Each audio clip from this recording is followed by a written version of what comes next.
Rear left tyre leaking, इस तरह से आपको अलार्म देना चालू हो जाएगा। Hello friends, welcome to my channel Awesome Tech Rider. दोस्तों, आज मैं आपके पास लेकर आया हूँ C240 प्राइम मॉडल का TPMS परचेस किया है स्काई शॉप से, और बहुत ही बेहतरीन TPMS है, क्योंकि इसी कंपनी का मैंने TPMS ऑलरेडी पहले इंस्टॉल किया था और अभी भी इसको यूज़ कर रहा हूँ। लेकिन ये पर्टिकुलर जो मॉडल है मैं परचेस किया आपको दिखाने के लिए कि ये कैसा परफॉर्म करती है और इसमें क्या क्या फंक्शन और क्या अलग है इसमें, ठीक है। तो इसे यूज़ किए हुए ऑलमोस्ट 1 साल होने को आ रहा है मेरा, और काफ़ी ज़्यादा मैं सेटिस्फाइड हूँ। इसका जो प्रेशर का जो डेटा का जो फीडबैक है टायर से एकदम एकदम एग्जैक्टली सेम है, इसमें कोई भी एरर बिल्कुल भी नहीं है, जो सबसे ज़्यादा इम्प्रेसिव बात है। और बहुत ही फास्ट डेटा ट्रांसफ़र होता है, ठीक है। इस दो मॉडल में सबसे ज़्यादा जो मेजर डिफरेंस जो है कि इसमें आपको वॉइस अलर्ट सिस्टम मिल जाता है, और मेरा जो पुराना मॉडल जो लगा हुआ इसमें वॉइस अलर्ट नहीं है, बीप सिस्टम है, अलर्ट सिस्टम है लेकिन बीप आता है। लेकिन यहाँ पे आपका एक फीमेल वॉइस से आपको फीडबैक मिलता है। एंड सेकेंड इज, जो मेरा पुराना मॉडल है वो 300 mAh का बैटरी है, और ये वाला है 1000 mAh का बैटरी। तो काफ़ी ज़्यादा अच्छा आपको कैपेसिटी का बैटरी इसमें मिल जाता है। प्लीज़ इसे अनबॉक्सिंग करते हैं। पहले बॉक्स कुछ इस तरह से आता है दिखने में आपको, और इसको ओपन करते ही आपको अंदर में पहले एक मैनुअल मिल जाता है, जिसके बारे में हम बाद में डिस्कस करते हैं। और फिर आपको एक एडिसिव टेप मिल जाता है, बोथ साइड ये टेप है। आपको एक स्पेयर बैटरी मिलता है, ओके, एक स्पेयर बैटरी। एक आपको दो एक्चुअली आपको वॉशर मिल जाता है वल्व के लिए, स्पेयर है ये भी। टूल्स मिल जाता है, रेंच सेट आपको एक मिलता है छोटा सा, जिससे आप चेक नट को आपको टाइट करना पड़ेगा। और ये 4 आपको चेक नट आपको मिलता है। फिर आपको चारों सेंसर मिलता है, जहाँ पे आपको ऊपर में ABCD करके दिख रहा होगा यहाँ पे। और यहाँ पे आपको FL, FR, RR और RL दिखाई दे रहा है। Front left, front right, rear right और रियर लेफ्ट। तो इसका डिज़ाइन कुछ इस तरह से है। सामने प्लास्टिक लगा हुआ है डिस्प्ले के ऊपर में आपको सोलर पैनल मिलता है। सामने आपको 3 बटन दिखाई दे रहा है, और साइड में यहाँ पे आपको एक माइक्रो USB पोर्ट दिया जा रहा है। और पैकेट के अंदर में आपको एक माइक्रो USB कॉर्ड भी दिया जाता है, जो कि काफ़ी लंबा है। सेंसर का डिज़ाइन कुछ इस तरह से है। ये बैक साइड का है, जहाँ पे आपका वल्व यहाँ पे फिटिंग होगा। तो बैटरी कंपार्टमेंट खोलने के बाद कुछ इस तरह से बैटरी इसका यहाँ पे दिखता है। अंदर में आप जैक सिस्टम आप यहाँ पे देख सकते हैं।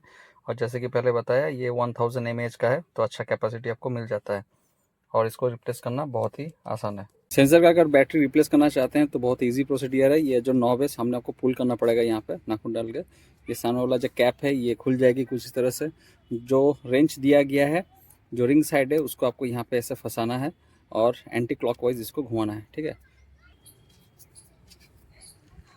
इसको जितना आप लूज़ करेंगे, कैप कुछ इस तरह से खुल के बाहर आ जाएगा। ये आप देख सकते हैं।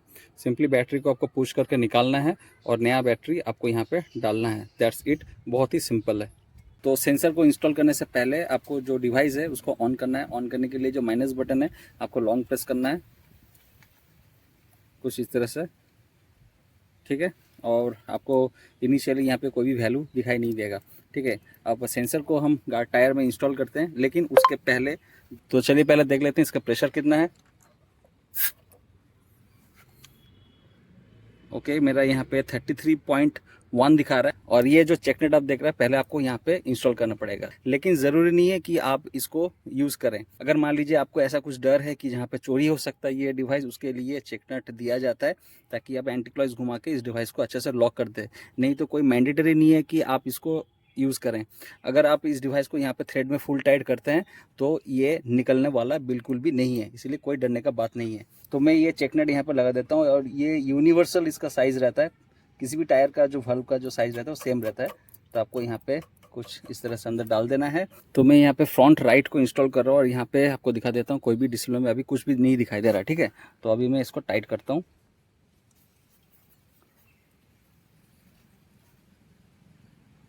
ठीक है, टाइट करते ही यहाँ पे आप देख सकते हैं कि 32 मेरा यहाँ पे दिखा रहा है। इसका जो रीडिंग है एकदम एक्यूरेट है, इसमें कोई भी शक बिल्कुल भी नहीं है, ठीक है। अगर मेरा 33 उसमें दिखा रहा है तो इसका मतलब मैं मान सकता हूँ कि इन्फ्लेटर में मेरा 1 PSI ज़्यादा दिखा रहा है, 1 PSI का एरर है। क्योंकि इसका जो IC जो है, इसका जो प्रोसेसर है, ये जर्मनी मेड है और बहुत ही ज़्यादा रिलायबल है, ठीक है। और साथ ही साथ आप यहाँ पे जो येलो कलर का 31 दिख रहे हैं, ये इसका टेम्परेचर, अभी अंदर का जो टायर का जो टेम्परेचर है वो टेम्परेचर यहाँ पे शो हो रही है। यहाँ पर देख सकते हैं कि 33 यहाँ पे आना चालू हो गया है। तो रियर लिफ्ट का प्रेशर यहाँ पे देख लेते हैं कितना है। तो यहाँ पे मेरा 34.3 यहाँ पे दिख रहा है। तो यहाँ पे मैं सेंसर को इंस्टॉल करता हूँ।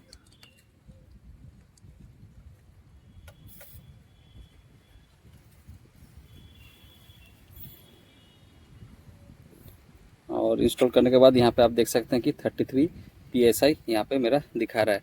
और अब देखिए कितना फास्ट यहाँ पे डेटा ट्रांसफ़र हुआ। और एक चीज़ दिखा देता हूँ, अगर हवा लीक करना चालू हो गया अचानक से, मान लीजिए, या स्लोली, किसी भी तरीके से अगर हवा लीक होना शुरू हो गया तो कैसे ये बिहेव करेगी। तो इसको मैं सेंसर को खोलता हूँ और देखो,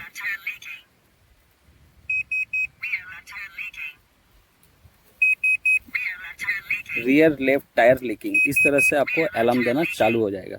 और फिर से मैं जब इसे इंस्टॉल करता हूँ तो यहाँ पे आप देख सकते हैं 33 PSI, और यहाँ पे आप देख सकते हैं 33 PSI फिर से आ चुकी है यहाँ पे, और ये स्टेबल हो चुका है। और जो चेकनेट मैंने यहाँ पे लगाया, इसको बैक तरफ मूव करके इसको थोड़ा टाइट कर लीजिए। आप हाथ से भी कर सकते हैं या रेंज से भी कर सकते हैं, ठीक है। हाथ से करने से ही सफिशिएंट है, रेंज का ज़रूरत नहीं पड़ता। साइड एडहेसिव टेप को कुछ इस तरह से लगा के को चिपका देना है। आप अपने हिसाब से पोजीशन देख के लगाया गया। मैं यहाँ पे लगा रहा हूँ नेक्सॉन में, सॉरी, मैं नेक्सॉन के यहाँ पे लगाने का मैं सोच रहा हूँ जैसे। तो मेरे इस पॉइंट से कोई ऑब्स्टेकल नहीं है। कुछ कुछ गाड़ी में ऐसा है कि नीचे वाला पार्ट थोड़ा डाउन रहता है, तो आप पहले का लगा दोगे तो स्टेयरिंग वाला जो पार्ट है वो ऐसा गार्ड हो जाएगा, आपको कुछ दिखाई नहीं देगा। तो मेरे पॉइंट ऑफ व्यू से ये एकदम आई लेवल में ही है, तो सूटेबल है। अगर आपके हिसाब से पोजीशन चेंज करना चाहते हैं तो यहाँ पर भी लगा सकते हैं कुछ इस एंगल से, या थोड़ा दूर में भी लगा सकते हैं। लेकिन जितना आपके पास में रहेगा उतना आपको अपना जो सर है वो घुमा के देखना नहीं पड़ेगा। थोड़ा आँख के आसपास में रखिए, ठीक है। आपका विजन जो है उसका आसपास में चीज़ को इंस्टॉल कीजिएगा। तो मेरे लिए ये पोजीशन जो सूटेबल है, मैं इसको यहाँ पर रख रहा हूँ, और ये मेरा कुछ एंगल रहेगा नेक्सॉन के लिए। तो सेटिंग के बारे में थोड़ा बात कर लेते हैं। यहाँ पे 3 बटन आपको दिख रहा है, बीच में सेट है, और यहाँ पे प्लस और माइनस, ठीक है। डिवाइस को मैं पहले ऑफ कर लेता हूँ। मैं स्टार्टिंग से मैं आपको दिखा देता हूँ। डिवाइस को ऑन करने के लिए ये मैनुअली ऑफ ऑन का सिस्टम है, ठीक है। जो माइनस बटन आपको लॉन्ग प्रेस करना है, और ये डिवाइस ऑन हो गया, तुरंत आपको डेटा यहाँ पे दिखने को मिलेगा, ठीक है। यहाँ पे क्या क्या आपको दिखने को मिलेगा, टायर का जो प्रेशर उसका यूनिट सेंटीग्रेड में है, PSI प्रेशर का यूनिट यहाँ पे है। पीला कलर में जो दिख रहा है ये टायर का टेम्परेचर आपको यहाँ पे शो करेगा, और जो व्हाइट कलर का आपको दिख रहा है ये एज पर जो व्हील जो लगा हुआ है उसका प्रेशर यहाँ पे आपको देखने को मिलेगा। अगर मान लीजिए अलर्ट सिस्टम आप कैसे चेंज करेंगे, उसको अगर चेंज करना चाहते हैं तो बीच वाला जो बटन है आपको कंटिन्यू ऐसे प्रेस करना पड़ेगा। ओके, ये सेटिंग में आ गए। ये यूनिट सेटिंग के लिए है। PSI को अगर दूसरे यूनिट में कन्वर्ट करना चाहते हैं तो आपको ऐसे माइनस को दबाना पड़ेगा, और ये बार में चेंज हो गया, ठीक है। तो जनरली हर जगह में जो फ्यूल स्टेशन है वहाँ पे PSI यूज़ होता है, तो हम इसे PSI में सेट कर देते हैं। फिर अगर सेंटीग्रेड को चेंज करना चाहते हैं तो फिर से आपको बीच वाला जो बटन है, ये प्रेशर टेम्परेचर यूनिट सेटिंग, ठीक है। सेंटीग्रेड है, चेंज करना चाहिए तो फ़ारेनहाइट में हो गया, हम इसे सेंटीग्रेड में सेट कर देते हैं। फिर से बीच वाला बटन प्रेस करेंगे तो जो प्रेशर जो बढ़ेगा, ठीक है, उसको अगर अलर्ट सेट करना चाहते हैं कि ज़्यादा प्रेशर हो जाएगा तो अलर्ट करना, जो कि बहुत ही ज़्यादा वाइटल है, तो उसका सेटिंग करने के लिए ये यहाँ पे दिया गया है। तो हम इसे ड्रॉप डाउन करके यहाँ पे 38 कर देते हैं यहाँ पे, ठीक है। 38 में अगर क्रॉस करता है तो यहाँ पे अलार्म देना चालू हो जाएगा। फिर बीच वाला बटन प्रेस करते हैं, ये लो प्रेशर है, हम इसे ड्रॉप डाउन करके 27 कर देते हैं यहाँ पे, ठीक है। फिर बीच वाला बटन प्रेस करते हैं तो टेम्परेचर अगर इतना क्रॉस करेगा 68 डिग्री सेंटीग्रेड तो मुझे अलर्ट देना चालू हो जाएगा। तो हम इसी में सेट करते हैं। आप इसको 70-75 में भी रख सकते हैं। टायर में जो डिज़ाइन जो रहता है उसके हिसाब से भी आप सेट कर सकते हैं, ठीक है। बीच वाला बटन प्रेस करेंगे तो फिर से ये सर्कल में आ जाएगा, रोटेशन में आते रहेगा।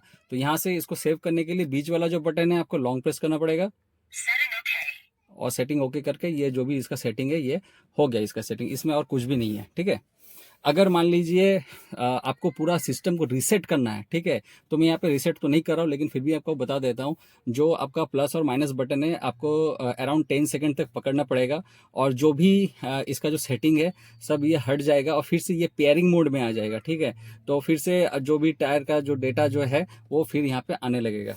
इसमें और एक सिस्टम अच्छा दिया गया है कि यहाँ पे ऊपर में आपको दिख रहा है कि एक लाइट का आपको एक सिग्नल दिख रहा है, ठीक है। डे टाइम में ज़्यादा इसका ब्राइटनेस बढ़ाने के लिए ये सिस्टम दिया गया है। अगर लाइट यहाँ पे गिरती है तो इसका ब्राइटनेस बढ़ जाएगा, और रात के टाइम में ये ब्राइटनेस आपका आँख में ना लगे, इसलिए डिम हो जाएगा। तो उसके लिए मैं इसको ढक देता हूँ, इसे कवर कर देता हूँ, और देखिए थोड़ा डिम हो गया, ठीक। इसका जो बैटरी जो है, दोनों तरीके से आप इसको चार्ज कर सकते हैं। साइड में यूएसबी केबल है, वहाँ से भी चार्ज कर सकते हैं, और इसका जो सोलर जो पैनल है वहाँ से भी ये चार्ज हो सकती है। अब इसमें एक प्रोटेक्शन इंटरलॉक जो दिया गया है कि बैटरी अगर 25% से ऊपर अगर रहती है तो सोलर पैनल लाइन में आती है, ठीक है। ये प्रोटेक्शन इसलिए दिया गया है कि जीरो से अगर कोई बैटरी चार्ज होगा तो हीटिंग होने के बाद डैमेज होने का चांस रहता है। इसीलिए इनिशियली आप माइक्रो जो पोर्ट है, माइक्रो यूएसबी पोर्ट है, वहाँ से थोड़ा चार्ज कर लीजिए। फिर अगर केबल भी खोल भी देते हैं तो दिन के टाइम में ये कंटिन्यू चार्ज होते रहेगी। ज़रूरी नहीं है कि केबल आपको यहाँ पर डाल कर रखना पड़ेगा कंटिन्यू। और जैसे ही इसका बैटरी लेवल लो होगा तो वो सोलर में ही वो कन्वर्ट होके वो उसको कंटिन्यू सप्लाई देते रहेगी। और एक चीज़ अच्छा है कि ये डिवाइस ऐसा नहीं है कि सोलर से बैटरी चार्ज होगा फिर बैटरी से ये डिवाइस आपको सप्लाई मिलेगा। इसका सिस्टम ऐसा है कि सोलर से डायरेक्ट सप्लाई इस डिवाइस को मिलता है, ठीक है। तो बैटरी के ऊपर उस टाइम लोड बिल्कुल भी नहीं पड़ता है। इस डिवाइस में आपको स्लीप मोड मिल जाता है। गाड़ी अगर 4 to 5 मिनट कंटिन्यू अगर स्टैंड स्टिल पोजिशन में अगर खड़ी है तो ये स्लीप मोड में चला जाती है, ताकि आपका बैटरी सेफ रहे और सेफ भी रहे। जब गाड़ी को आप अनलॉक करते हैं या हैंडल बार को जब आप ओपन करते हैं डोर का, तो जो वाइब्रेशन होता है वो सेंस करके ये फिर से एक्टिवेट हो जाती है, ठीक है। तो जैसे अभी देख सकते हैं कि ये स्लीप मोड में है, ठीक है। और अगर मैं कुछ भी अगर आसपास में वाइब्रेशन अगर कुछ होता है, मान लीजिए थोड़ा सा भी ऐसे, तो ये देखिए ये एक्टिवेट हो जाता है। तो कुछ इस तरह से ये स्मार्टली काम करती है। फ्रेंड्स, अभी मैं बताने वाला हूँ टीपीएमएस से आप क्या क्या बेनिफिट ले सकते हैं, क्योंकि बहुत लोग का टीपीएमएस का के ऊपर जो राय जो है वो क्लियर नहीं है, ठीक है। टीपीएमएस मतलब tyre pressure monitoring system, tyre का प्रेशर वो दिखाएगा, लेकिन उसके बाद क्या, उससे आप क्या क्या बेनिफिट ले सकते हैं, कितना आपको हेल्प कर सकती है, ये चीज़ आपको अंदाजा भी नहीं है। और वो मैं आपको समझाने वाला हूँ। मैं मेरा खुद का एक्सपीरियंस है, और मेरे जो दोस्त जो हैं जहाँ से मुझे फीडबैक मिला है उसका जब मैं स्टोरी आपको बताऊंगा तब आपको पता चलेगा कि कितना बेनिफिट आपको मिल सकता है। फर्स्ट चीज़ जो सुधरने वाला है आपका गाड़ी का माइलेज, ठीक है। गाड़ी का प्रेशर अगर सही से आप मेंटेन करोगे तो गाड़ी का जो माइलेज है वो भी आपको एकदम आइडियल कंडीशन में मिलेगा, क्योंकि आपको अंदाजा भी नहीं कि लो प्रेशर में अगर जब गाड़ी आप चलाते हैं तो आपको उतना फील तो नहीं होता, ठीक है। क्योंकि गाड़ी का जो आजकल के डेट में जो सस्पेंशन का जो लेवल है आपको उतना फील नहीं होता है कि टायर में कितना एक्चुअली प्रेशर भरा गया है। मैक्सिमम जो फ्यूल स्टेशन पंप जो है उसमें एरर में भरा हुआ है, ठीक है। अगर नाइट्रोजन आप भरते हैं तो उसमें तो और भी ज्यादा एरर आपको मिलेगा, 10-15 PSI तक डिफरेंस आपको मिल जाएगा। अगर नॉर्मल एयर भराते हैं तो वहां पे आपको 7-8 PSI तक आपको डिफरेंस मिल जाएगा। और मैं गारंटी से बोल सकता हूँ कि ये डिफरेंस आपको मिलने वाला है, क्योंकि हर जगह ये कैलिब्रेशन मेंटेन नहीं होता है। तो फॉर से अगर OEM के हिसाब से 33 PSI गाड़ी में डलना आप चाहते हैं, और 33 वो बंदा सेट करके आप देते हैं, और आप देख लेते हैं चलो ठीक है 33 हो गया, लेकिन वो एक्चुअल में 33 है ही नहीं, वो एक्चुअली 25 है या 26 है। उस केस में आप महीनों गाड़ी चलाते रहते हैं और आपको पता भी नहीं कि पॉकेट से कितना पैसा आप निकाल रहे हैं, क्योंकि आपको वो माइलेज मिल ही नहीं रहा है गाड़ी से, ठीक है।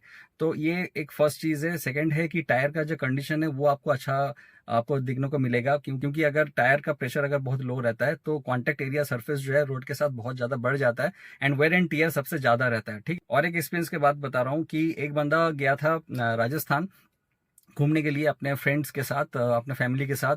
तो वहाँ पे ये यही सिस्टम उसमें गाड़ी में लगा हुआ था, इसी कंपनी स्काईसॉफ्ट का जो टीपीएमएस है लगा हुआ था। तो वहाँ पे अचानक अलर्ट देना चालू हो गया कि हाई टेम्परेचर। तो वो तुरंत गाड़ी को रोक के टायर अपना चेक किया, और आप बिलीव नहीं करोगे, जब टायर पे वो पानी दिया तो वहां से लिटरली धुआं निकल रहा था, ठीक। जस्ट इमेजिन कीजिए कि अगर ये सिस्टम इंस्टॉल नहीं रहता गाड़ी में, उसी कंडीशन में गाड़ी चलाता रहता तो एक बहुत बड़ा हादसा हो सकता है, टायर बस्ट हो सकता है इस कंडीशन में, और पूरा मतलब मैटर पूरा बिगड़ सकता है, ठीक है। एक फैटल एक्सीडेंट हो सकता है। तो ये इतना वाइटल चीज छोटा डिवाइस से आप रोक सकते हैं। थर्ड हो गया कि आप अपना राइड को प्लान कर सकते हैं। फॉर एग्जांपल आप कहीं पे गए हैं और वहां से निकल के बाद आपका अलर्ट सिस्टम बीप मारने शुरू हो गया कि हाँ प्रेशर लो हो रहा है। तो आप एक चीज, आपके आसपास में कोई भी दुकान नहीं है या आपके गाड़ी में कोई रिपेयरिंग किट नहीं है, आप कैसे इस चीज को रेक्टिफाई करोगे। फॉर से आपके पास एक टायर इन्फ्लेटर है और कुछ नहीं है, तो आप जस्ट मॉनिटर कर सकते हो कि कितना ड्यूरेशन के बाद कितना PSI ड्रॉप हो रहा है। फॉर एग्जाम्पल 1 आवर में 2 PSI ड्रॉप हो रहा है, तो आपको अंदाजा मिल जाएगी 30 PSI अगर मेरा गाड़ी में है तो कितना देर तक मेरा गाड़ी को हम चला सकते हैं, और कितना दूर जाने के बाद फिर से मुझे टॉप अप करना पड़ेगा जो टायर इन्फ्लेटर आपके पास है। अगर नहीं भी है तो कोई भी टायर प्रेशर दुकान में जाके आप फिर से टॉप अप करवा सकते हैं। ठीक है, तो ये चीज़ आप अपने हिसाब से प्लानिंग कर सकते हैं। मैंने खुद किया है एक्सपीरियंस, और काफ़ी मुझे अच्छा ये लगा था, क्योंकि मैं खुद टायर इन्फ्लेटर यूज़ कर आप देख ही चुके हैं। तो मेरा टायर लीक कर रहा था, मैं इस कोई प्लान में नहीं था कि रोड में खड़ा होकर मैं टायर को रिपेयर करूं। तो उसी चीज़ को मॉनिटर करके करते करते मैं अपने घर तक पहुंचा और सेफली पहुंच गया, कोई दिक्कत नहीं हुआ। फिर मैं अपने लोकल शॉप में जाके टायर को खुलवा के अंदर से चीज़ को रिपेयर करवाया। अब एग्जांपल लेते हैं कि आपके जो चारों टायर्स हैं सब में सेम प्रेशर नहीं है, तो उससे क्या होगा? इसमें सबसे ज़्यादा लो प्रेशर है, वो सबसे ज़्यादा इफेक्ट होगा। उसका जो ग्रिप है, उसका जो क्वालिटी वो ड्रॉप होता रहेगा, और ऐसा एक सिचुएशन आएगा जो आपको लगेगा कि उस टायर को अलग से चेंज करना है।